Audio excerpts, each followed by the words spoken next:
Halo, Assalamualaikum warahmatullahi wabarakatuh. Halo sobat, pencinta film India.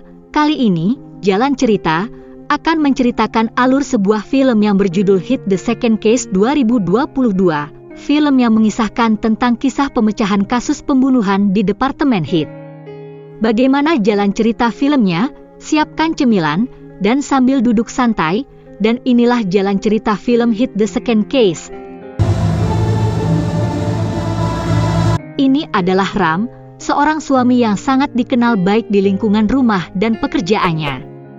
Namun, sepulang ia dari belanja, ia mendapati istrinya menyimpan pria lain di dalam lemari. Otomatis membuat Ram shock dan mengusir sang istri.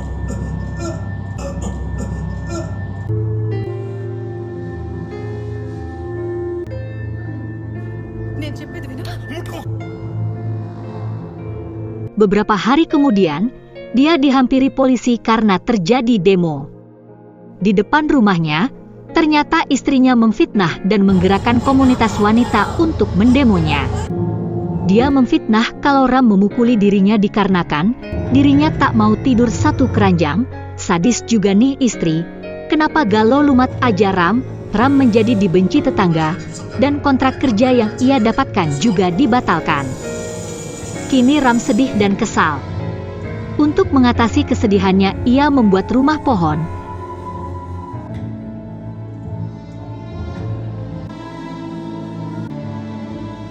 Dan ini adalah Krishna, seorang kepala polisi di bidang kriminalitas, yang sangat menyukai teh tarik. Dia seorang polisi yang sangat cepat dalam mengungkap kasus-kasus pembunuhan. Kali ini ia dihadapi sebuah kasus terbunuhnya seseorang di dalam perahu. Krishna memastikan bahwa pria yang tewas tersebut tidak dibunuh di dalam perahu, melainkan dibunuh di tempat lain, lalu dimasukkan di dalam perahu. Ia pun dengan cepat mengetahui pembunuhnya setelah ia memeriksa handphone yang dipakai pria yang tewas tersebut. Ternyata ada 22 panggilan dari kakaknya. Tak lama kemudian seorang pria datang yang langsung menangis. Chris pun bertanya siapa yang memberi lokasi tewas adiknya. Krishna belum mengizinkan kalau televisi untuk menyiarkan kejadian tersebut. Chris langsung memanggil forensik untuk menyemprotkan cairan ke tangannya, guna membuktikan kalau dia mencuci tangan untuk membersihkan darah dengan cairan, dan terbukti. Hari itu juga terungkap kasus pembunuhan yang dilakukan oleh kakaknya sendiri. Wanita ini adalah Aarya, pacar dari Krishna, seorang wanita yang menjadi desainer fashion. Setelah menjemput Aarya, Krishna mengajaknya makan malam. Di sana ia meminta Aarya untuk tinggal bareng. Sang kekasih berkomentar, itu namanya kumpul kebo, nikah dulu atuh. Chris ingin setiap ia bangun Aarya selalu ada di sampingnya. Chris bertemu dengan ayang Aarya di butik Aarya, dan mereka mulai berpacaran dan sudah melakukan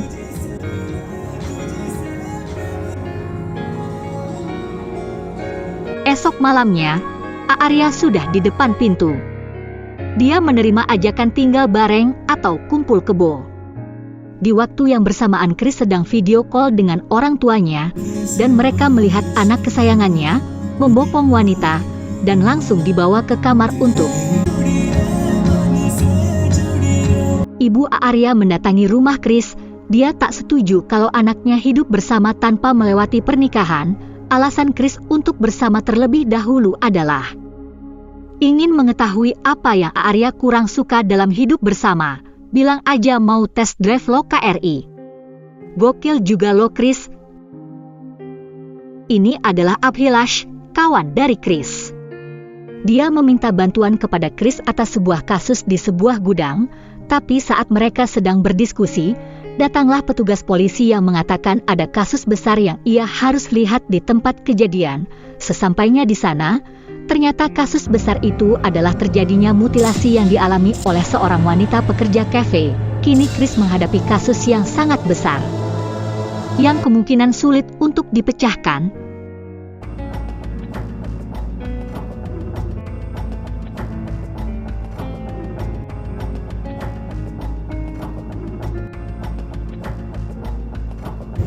penyelidikan dimulai, ternyata mayat mutilasi yang ditemukan atas nama Sanjana tidak semuanya bagian dari anggota tubuhnya. Kaki dan tangan adalah bagian tubuh dari orang lain.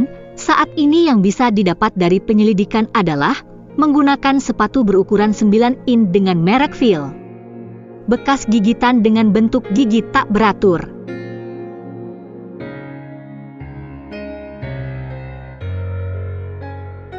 Disimpulkan kemungkinan ini adalah pembunuhan berantai.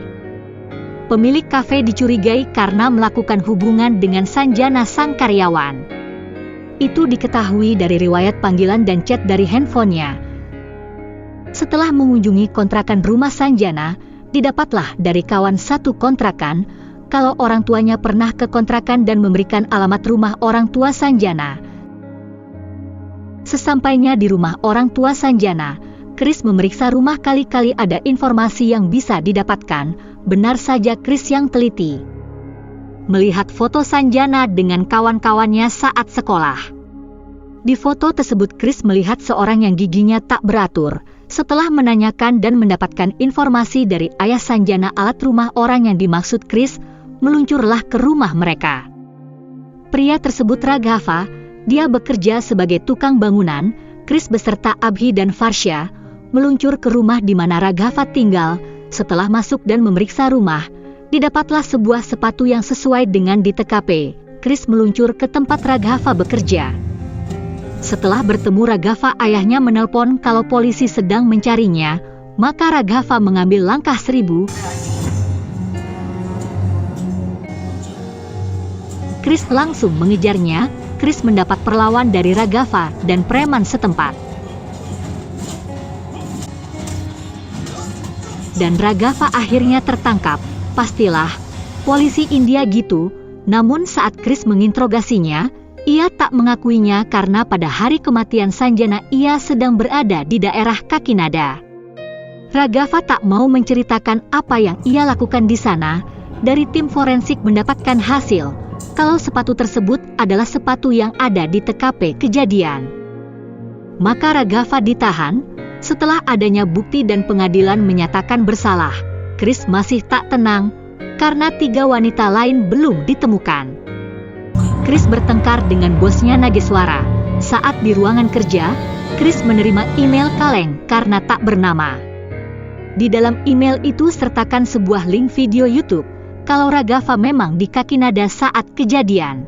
Chris dan Farsha meluncur ke rumah yang mengupload video ke YouTube untuk mendapatkan informasi. Ternyata Raghava ke Kakinada untuk menikahi seorang wanita.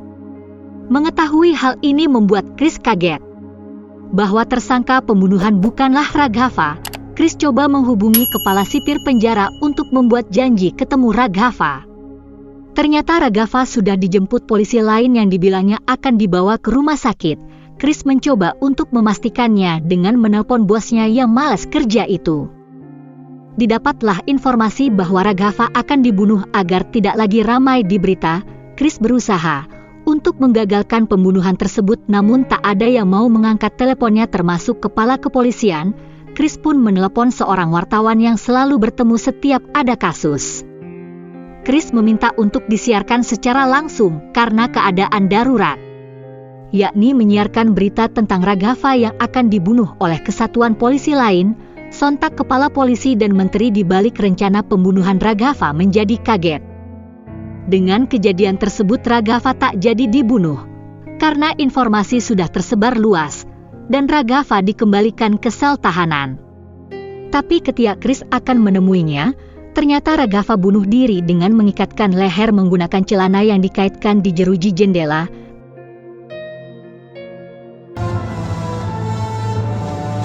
Chris kini menjadi khawatir karena foto dari temannya Sanjana dan pacarnya, ada yang menempelkannya di mobilnya dengan coretan tinta merah.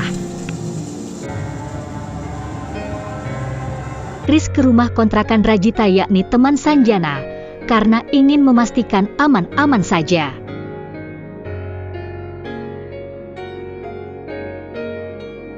Begitu juga dengan Aarya sang pacar. Dia menempatkan 2 petugas polisi untuk menjaga Aarya.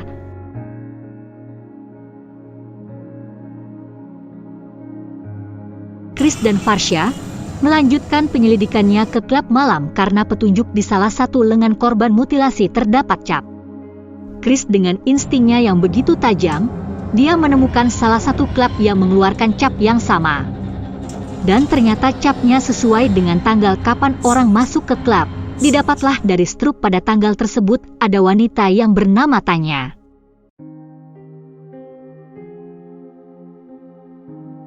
Chris meluncur menemui Arya yang sedang di kantor kesejahteraan wanita. Ternyata Tanya adalah wanita yang pernah ditemukan di gudang, di mana Vikram yang menangani kasus kematiannya. Siapa Vikram ada di jalan cerita Hit the First Case. Anelsa Vikram mengerucut ke Jansi, yang pernah menjadi presiden organisasi kesejahteraan wanita. Jansi adalah wanita di awal cerita yang ketahuan selingkuh oleh suaminya. Chris dan Farsha sudah sampai di rumah dulu Jansi tinggal bersama suaminya. Di rumah itu Chris menemukan coretan-coretan yang ia duga adalah orang yang sama yang menggambar di kaca kamar mandinya. Dan juga di rumah pohon yang pernah suami Jansi buat. Tak lama kemudian, rumah pohon terbakar.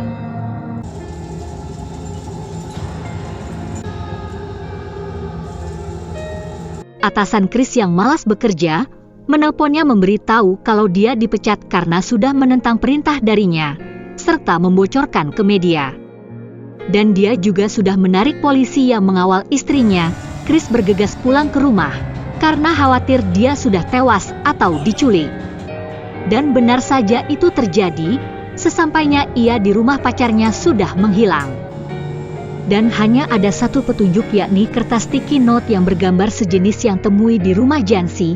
Saat Chris tengah putus asa dan sedih, datanglah Farsha yang memberikan info dari koran. Ternyata sang anak telah mengiklankan wafat ayahnya. Chris tak menemukan nama siapa yang membuat iklan. Namun Chris yang teliti atau yang pasang iklan yang agak toye. Di setiap iklan kematian sang ayah, selalu ada iklan klinik gigi, tapi di iklan klinik gigi juga tidak ada alamat di mana klinik tersebut. Chris mendapatkan petunjuk dari buku skedule Arya, ternyata ada alamat dokter gigi di buku tersebut. Chris meluncur ke klinik tersebut, dia sudah yakin kalau klinik tersebutlah yang pasang iklan. Karena dari logonya sama seperti yang ada di iklan. Chris sudah masuk ke dalam klinik gigi tersebut dan mencari Arya. Dengan mulutnya, saat dia mencari, ada sebuah petunjuk yakni lukisan yang ada di dinding. Saat lukisan diambil masih tersisa kalung yang ternyata itu tertanam ke dinding. Dan ketika dinding dipecahkan terdapatlah sisa tangan yang kini dicari. Ternyata setiap sisa bagian tubuh korban ditanam oleh pelaku ke dalam dinding. Dan meninggalkan aksesoris seperti cincin, gelang dan jam tangan. Saat Chris sedang fokus, ada seseorang yang menusuknya dari belakang. Chris melakukan perlawanan, tapi karena dia sudah kehilangan banyak darah yang membuat dia pingsan.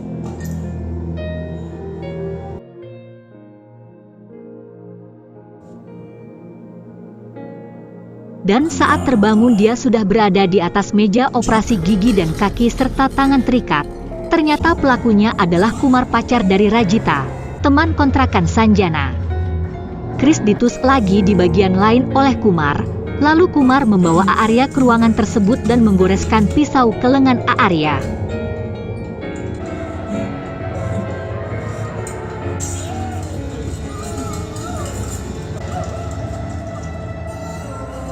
Chris teriak marah, namun kini dia berhasil mengontrol emosinya agar bisa berpikir jernih. Lantas Chris pun bermain kata-kata untuk menunda Kumar memotong-motong dirinya dan Arya. Chris membuat Kumar gusar karena dia tak mirip ayahnya. Kalimat itu meluncur karena Kumar bilang kalau ibunya pelacur. Chris yang berharap slot kunci pintu ruangan dibuka oleh Kumar. DNA itu pun terjadi karena Kumar mengambil foto ayahnya untuk memastikan kepada Chris kalau dia mirip, dan Chris membuat siulan untuk memanggil Max, guguk yang selalu menemaninya. Berlari menuju ruangan dan memburu Kumar. Kumar terjatuh dan berkelahi dengan si guguk. Tak lama kemudian Farsha muncul dan menembakkan ke arah Kumar. Tapi Kumar berhasil menghindar dan menerjang Varsha. Lalu terjadi perkelahian antara mereka berdua. Saat Max berusaha membuka ikatan tali Chris, Kumar menembaknya.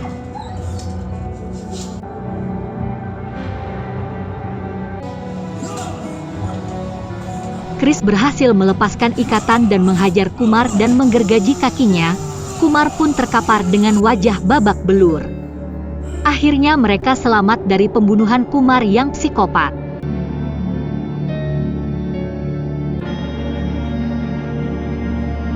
Dan Chris mengadakan pernikahan dengan Aarya, dengan perut yang sudah mengandung. Tes drive Chris berhasil, karena Chris sudah dipecat dan dia tak mau menerima tawaran untuk kembali ke divisi hit.